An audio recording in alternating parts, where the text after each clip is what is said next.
sa Panginoon at ipatotoo ang kanyang kabutihan sa nagdaang Lunes. Isa po itong pagkakataon na maka-attend po kami ng ministerial meeting dun sa Batangas City, mga kapatid. Dahil it's a burden na nais namin na masaksihan at maging kabahagi dahil napakarami pong mainam na tatalakayin, mga kapatid, no, sa ating panahon. At linggo pa lang kami nila Pastor nagkakaroon na talaga ng diskusyon, isa pong pagpapala yung gawain doon sa daog. Dahil doon nagkaroon kami ng masinsinang fellowship at binusog din po kami. Napakasarap pala mag-fellowship na kumakain. So, salamat po sa inyo. Tapos sa inyo po ang pagpapala ng Panginoon. At sa totoo lang, initially, ayaw na pumunta. But there's a brother's faith, no? Sa Diyos sa Kapura, Brother Jonathan, na siya yung iba ang sagot So, nung sabi niya, reconsider natin, pinag-discussion ulit namin, at ayun po nagkaroon kami ng isang desisyon na pumunta. Bagamat hindi kami lahat nakapunta, ang mahalaga may pupunta. At alam namin, mapakapag kami ng Panginoon sapagkat we are under our post of duty, mga kapatid. Tunay na yung pagpunta doon, it's a lot of things before it. Alam ko si Brother Mervin, pagod yan. Meron din siya inaalala ang mga bagay sa tahanan, magaling lingkod. May pasok ako kanagabihan. Alam niyo po yun. Alam niyo, kailangan mo lang isuko lahat sa Panginoon At yun ang ginawa namin, mga kapatid. Kasi ako in my heart din, Pastor Pops told me already to San Carlos, you know, si Brother Raymond Samosa, yung in-endorse mo sa aking kaluluwa, hindi siya sumasagot sa amin whenever we contacted him. So, sabi niya, I think kailangan mong siyang bisitahin. So, yun, mabuti na lang pumunta kayo sa Lunes. Sabi niya agad dun sa, parang nandun yung faith ni Pastor Pops na pumunta kami, makarating kami. So, ako naman, I take it, mga kapatid, kasi pinag-pray ko talaga yung brother na ito at yung pamilya. Sabi ko sa sarili ko, kung pupunta man ako ng Batangas, gusto ko siyang dalawin. Kasi malayo rin po yung agwad, siguro mga 30-40 minutes po yung pagitan kung kotse. So, nangyari, mga kapatid, sa biyahe ng Panginoon, nakarating kami doon. Tunay, pinagpala po kami sa mga diskusyonan. Yun po prayer namin dito magpunta kami ng pagpapalait kami at higit sa lahat maging pagpapala din kami. Nakita ko rin kumilos ang Panginoon at Pastor Rufi, ganda si Pastor.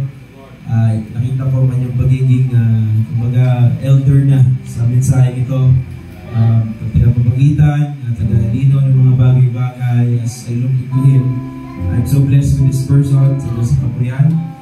At talagang kailangan talaga yung mga ganong meeting, mga kapatid.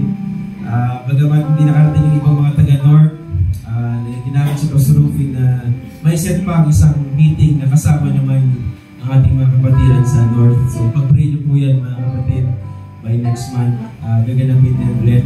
So, isa pang pagpapala doon is, nung kinausap ko yung asawa ni Pastor Rusty, naalala ko yung sinambit ni Pastor Rusty na merong isang kapatid na pwedeng i-therapy si Pastor. At naalala ko yung sabi niya, hindi mo may binigit mo si Pastor Rusty. Ilan daw si Pastor Rusty? Kilala ko siya ng asawa ni Pastor Rusty. Si Brother Chris, sabi niya ganyan. Sa totoo lang, nandito si Brother Chris, sabi niya ganyan. Hindi natin kailangan kontakin siya, nandito siya, sabi niya ganyan. Sabi ko, praise the Lord. So, nung nakita ko nga siya, and I can really sense the brother is ready para dun sa therapy na yon. Wala pong ura-ura mga kapatid, nilabitan niya si Pastor, chinek niya agad si Pastor. At talagang, it's a blessing, mga kapatid, na wala na siyang hinintay na ano pa, naging pagkapala doon yung kapatid na yun. At kilala ko na talaga siya. Kilala talaga siya ng mga kapatiran na nanunusok. Marami siyang tinulungan doon. Mas lalo sa Batangas Church, mga kapatid. Nakikita ko yung mga patches nila. So, with all those, nagsend ako ng prayer request sa inyo na tulungan kami sa prayer na maayos. Kasi it's a long prayer. Long time prayer natin na maayos natin. Maayos kayo paano yung paglakad ni Pastor. At nandoon po yung kamay ng Panginoon. Dahil napaka-humble din ng kapatid. Sabi niya, hindi ako magpapagaling kay pastor. Sabi niya, yun ang Panginoon. Sabi niya, manalangin tayo. Yun ang napaka-gusto ko sa kapatid na ito sa Diyos ang kapurihan. At habang kumbaga nakita na namin, tumutuwid na yung parang hindi pantay ng paa ni pastor. Sabi ko, ito talaga ang kamay ng Panginoon. So, sa biyaya ng Diyos mga kapatid, nawa kay pastor, siguro magpapatuloy si pastor Jan sa bagay na yan, sa kanyang experience patungkol dito. At ayun, nadamay na rin kami. Kinairo na rin kami tatlo nila, Brother Mervin. At hindi ko rin makakalimutan, mga kapatid, na akala ko there's a body waiting for me on the other side. Dahil kakaiba po talaga ang feeling. Sabi ko, pinamuna ko na ngayon dalawa para sigurado pag ako pag ito buhay. Sabi ko ganyan, sigurado naman ako. Pero yun po, isa pong kagalakan sa amin na nangyayari yun habang nandun kami. And then comes the time na sabi ko, kinukonta ko si Brother Raymond. At praise the Lord, sumagot siya. Sabi niya, Brad, puntahan mo ko ng 6:30. At ayun po, sinet up namin nila Pastor Babs, nila Brother Mike. Dahil po sa nagmamadali na rin kami, imbis na magsakyan, pagkatapos po ng ministerial meeting, bumiyahe po kami ni Brother Mike papunta kay Brother Raymond. And with open arms, with open door, tinanggap kami ng kapatid. Kasama ang buong pamilya niya. Nandun din yung partner niya na pinuntahan niya sa Romblon. At naging dahilan ba't kami nagkita sa Romblon. Nandun din sa bahay na yon. At ang sabi ng sister sa akin, Brother, wala ba kayong church sa Romblon? Sabi niya, wala pa kami church. Sis, pero kung ipag-pray mo at pag-pray natin, baka magkaroon tayo ng church doon one day. Sa biyaya ng Panginoon. Kasi uuwi na siya. Actually, kanina uuwi na siya sa Romblon.